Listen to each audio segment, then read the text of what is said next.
He was handsome, articulate, intelligent, a law student with political ambitions. But behind the charming smile was a monster. In the span of 4 years, more than 30 young women vanished across 7 states. They were lured into a trap by someone they thought they could trust. That someone was Ted Bundy. Tonight, we unlock the twisted psychology of one of the most notorious serial killers in American history. This is Dark Corridor, and you're about to walk down a path you won't forget.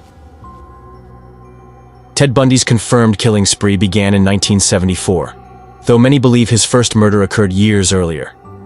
In Washington, Utah, Colorado, and later Florida, Bundy abducted, raped, and murdered at least 30 women, though he hinted at many more.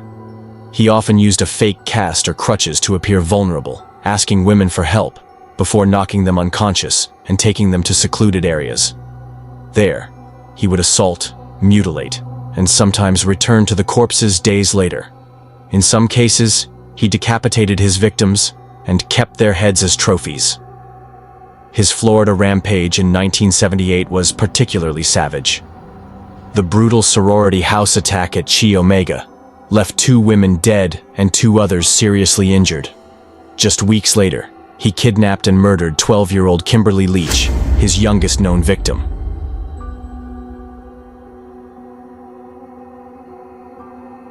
Ted Bundy's psychological makeup has fascinated and horrified experts for decades. At the surface, he was the all-American guy. But beneath the charm lay a cold, calculating predator. Psychopathy and narcissism. Bundy embodied traits of classic psychopathy: superficial charm, manipulativeness, lack of empathy, and complete emotional detachment from his crimes. He referred to his victims as objects, not people, and showed no genuine remorse, even in his final interviews. Sexual sadism and necrophilia. Bundy admitted to revisiting and performing acts on the corpses of his victims, acts rooted in necrophilic tendencies. His need to dominate, degrade, and possess extended beyond death. Dual identity complex. He once said, "I don't feel guilty for anything.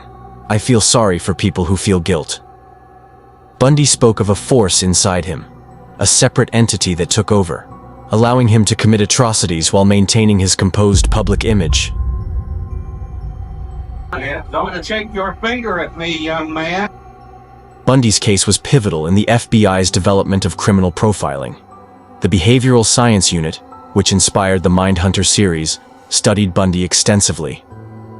They profiled him as a highly organized killer. High IQ, above 130. Planned abductions meticulously. Followed news reports closely. Manipulated the legal system, even representing himself at trial. FBI agents described him as a power-hungry sadist whose killing was ritualistic, each murder feeding a fantasy that evolved over time. Bundy's ability to blend in and even escape police custody twice made him a uniquely dangerous predator. It's all you're going to get. Let's read it. Let's go.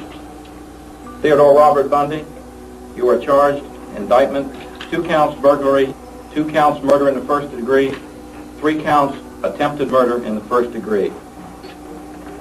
Design or intent to effect the death of said Lisa Levy. My chance to talk to the press. Contrary to section 78204 Florida statute. I'll plead not guilty right now. And your grand jury is being present. Bundy is often mistakenly described as a rare breed, a charming, intelligent killer.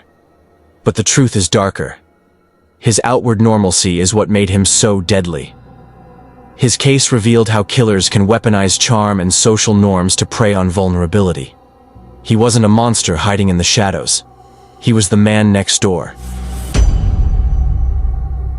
I'm not asking for mercy, for I find it somewhat absurd to ask for mercy for something I did not do. So I will be tortured for and will suffer for and receive the pain for that act. But I will not share the burden for the guilt. He confessed to over 30 murders before his execution in 1989. In his final moments, he still played mind games, offering partial confessions, cryptic answers, and a chilling smile.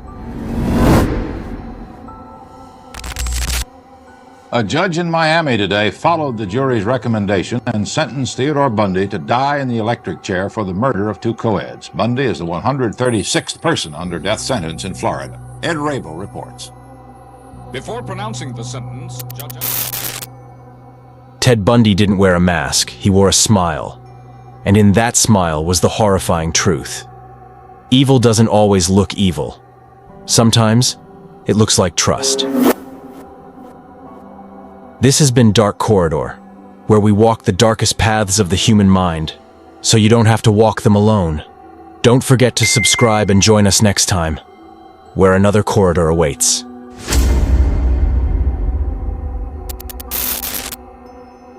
Young man, you made a good lawyer. I'd love to have you practice in front of me, but you went another way, partner.